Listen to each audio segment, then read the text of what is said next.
Assalamualaikum warahmatullahi ta'ala wabarakatuh. Alhamdulillahi rabbil alamin wassalatu wassalamu ala asyrafil mursalin sayyidina Muhammad wa ala alihi wa sahbihi ajma'in. Amma ba'd. Assalamualaikum warahmatullahi ta'ala wabarakatuh. Unang-una, nais ko munang magpasalamat doon sa mga kapatid natin sa kapatiran na nagpadala ng pera, nagpadala ng bigas, ng tubig, ng grocery. Inshallah, hindi po sasayangin ng Allah subhanahu wa ta'ala mga maliliit na bagay na ipinagkakalob nyo bilang tulong sa taong nangangailangan. Muli po nagpapasalamat po ako. Jazakumullah khairal jaza. At saka po, nais ko lamang ipaalala doon po sa dawa po natin, wag po nating asahan ang ating galing.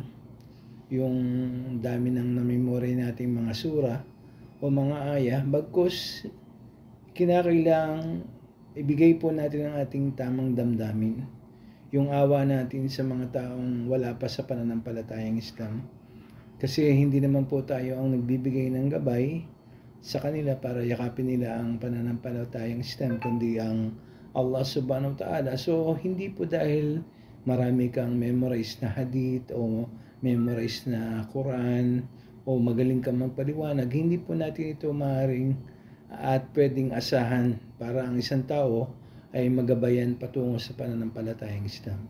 Bigay po natin ang tamang respeto, bigay po natin ang tamang paggalang, ibigay po natin ang tamang pangunawa, at baguhin po natin ang mga niya natin at ating mga intensyon na isipin natin na kaawa-awa sila kung mamamatay sila na hindi po nila natatanggap ang katotohanan, ang pagsamba sa dakilang tagapaglikha, la ilaha illallah, na walang sino man ang may karapatang pagkukulan ng lahat ng uri ng pagsamba kundi ang Allah subhanahu wa ta'ala.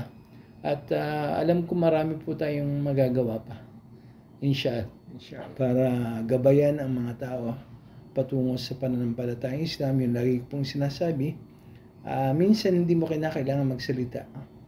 Sa pamamagitan ng mga bagay na iyong ginagawa ay kinikilos at ipinapakita sa tao kung paano mo sila minamahal, nirespeto, iginagalang. Yun po ang nagiging dahilan para mayakap nila at magawa nilang matuntun ang katotohanan dito sa mundong ibabaw. Hindi po dahil sa galing mo sa hadith, galing mo sa Quran, o dahil magaling kang mag-Arabic. Huwag po nating asahan yun.